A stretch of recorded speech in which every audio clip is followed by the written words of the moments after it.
You wake up tomorrow and you have $723 million. Not 723,000. Not 7 million. $723 million, sitting quietly in an account with your name on it. And here's the part nobody talks about, nobody knows. Not your mother. Not your best friend. Not the person sleeping next to you tonight. Nobody suspects a thing. You still drive the same car. You still wear the same worn-out jacket. You still show up to the same job, if you even still want to. Now answer me something, honestly, right now, in your head. What's the first thing you do? Most people answer that question in half a second. Buy the house. Buy the car. Quit the job. Tell everyone. But I want you to sit with it for one more second. Because that fast answer, that's not freedom talking. That's 20 years of advertising talking. What if the real question isn't what would you buy? What if the real question is who would you become, if no one was watching, and money was never the problem again? Because here's something strange that almost nobody prepares you for. Money doesn't change who you are. It just removes the excuse. And that's exactly what we're going to walk through today. Not a fantasy. Not a list of yachts and watches. A real, honest walk through what it actually feels like to be silently, secretly, completely rich, and why most people who get there end up more lost than they were before. Stay with me. This one's going to get uncomfortable in the best way. Let's start with the morning. Because that's where it hits first. Not the buying. The waking up. You open your eyes the same way you did yesterday. Ceiling's the same. Alarm's the same. And for one disorienting second, your brain hasn't caught up yet, it still thinks you're broke. It still thinks you have to check your balance before you buy coffee.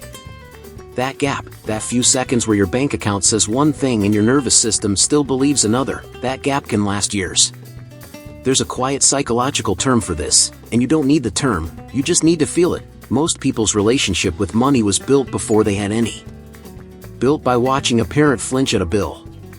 Built by a number that used to keep them up at night. And money doesn't erase that wiring.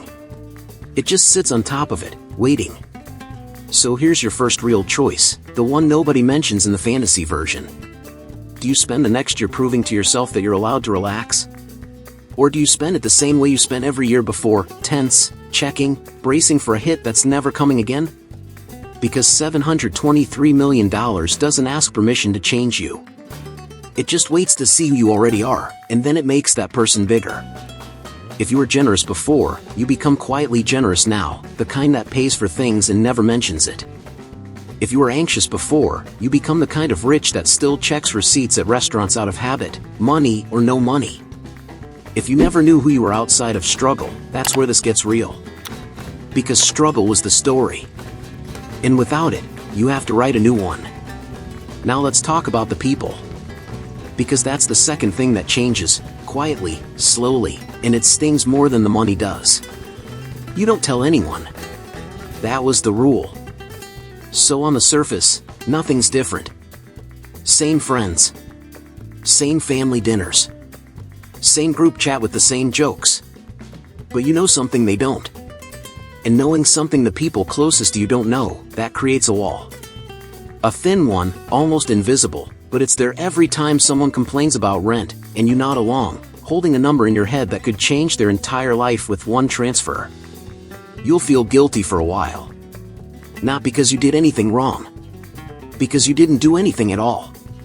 You just sat there with the answer and said nothing. This is the part nobody warns you about when they imagine being rich. They imagine the freedom. Nobody imagines the loneliness of standing in a room full of people who love you, and realizing you're now translating your life into a language they can't read. Here's a question worth sitting with. If money can't be mentioned, what's actually being protected? Is it your privacy, or is it them? Their pride. Their comfort. Their version of who you are. Because the moment they know, you stop being their friend, their brother, their son. You become the rich one. And every conversation after that has a number standing quietly in the corner of the room, even when nobody says it out loud. So silent money isn't really about hiding wealth. It's about trying to keep something pure for just a little longer, before the world finds out and starts looking at you differently. The question is, how long can you actually keep that up? Let's go somewhere most people skip past too fast, the actual fear. Because once the excitement settles, somewhere around month 3, a new feeling shows up. Not joy. Not relief. Something closer to dread. You start thinking, what if I lose it? Not lose it like a bad investment. Lose it like, what if this isn't really me? What if I'm just a person who got lucky, holding something too big for the life I actually know how to live? This is the part psychologists quietly call imposter syndrome, but you don't need the label, you just need the picture. A man standing in a mansion he didn't grow up dreaming about, wondering if the walls can tell he doesn't belong there yet. Here's the strange truth about money at this scale. It doesn't remove fear. It just changes its address. You used to be afraid you wouldn't have enough. Now you're afraid of losing what you have, afraid of trusting the wrong person with it, afraid of a market crash, afraid of your own decisions, afraid that without the struggle, you'll lose your edge entirely. There's an old idea, and I'm not going to dress it up, scarcity and abundance aren't opposites. They're just two different rooms with the same furniture. Fear lives in both. The difference is what the fear is protecting now. Before, it protected your survival. Now, it protects your identity. An identity is a much harder thing to defend, because you can't point to a number and say, this is who I am. The money was supposed to answer that question.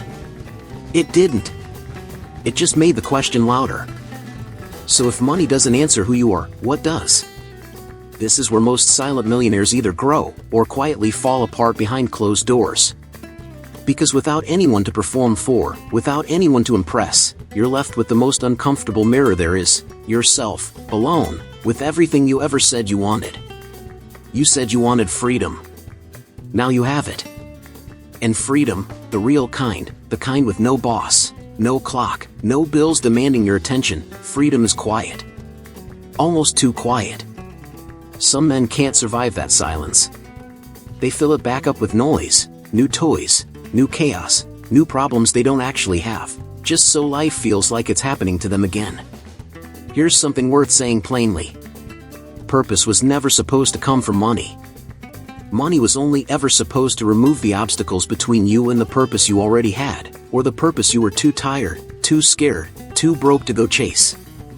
If you didn't know what you wanted before the money won't tell you either. It'll just give you a much bigger, much quieter room to ask the question in.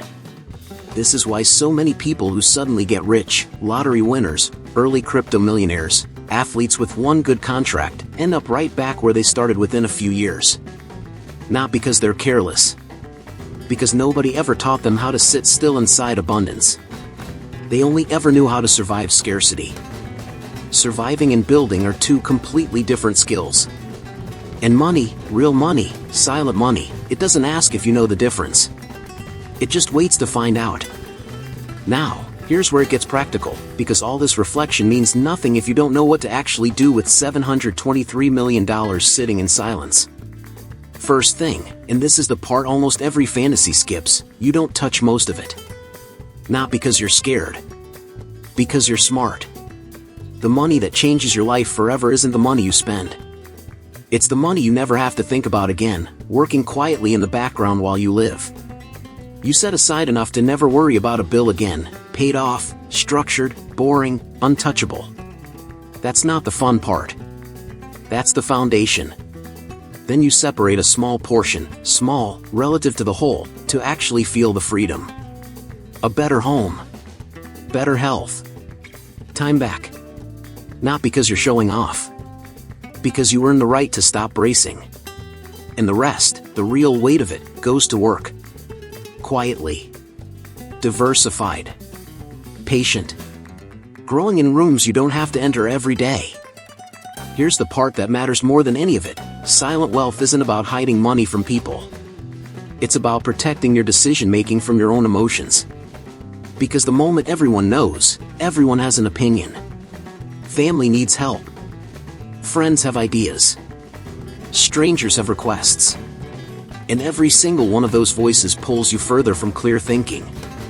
Silence isn't secrecy for its own sake. It's space. Space to think straight, before the world starts thinking for you. That space is the most valuable thing $723 million can actually buy you, and almost nobody spends it on that.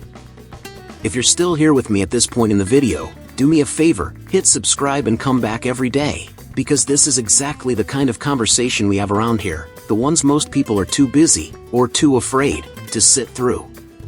And I want to ask you something, because I'm genuinely curious. If this happened to you tomorrow, really happened, who's the first person you'd tell? Or would you tell anyone at all? Drop that answer in the comments. I read them. And I think you'd be surprised how different that answer feels once you actually have to type it out loud. Now, back to where we left off, because there's one more piece of this nobody talks about, and it might be the most important one. What happens 5 years in? Because by year 5, the excitement is gone. The fear is mostly settled. You've made your peace with the silence, the loneliness, the imposter feeling. You know how to live in the room now. And that's exactly when the real test arrives, quieter than anything before it.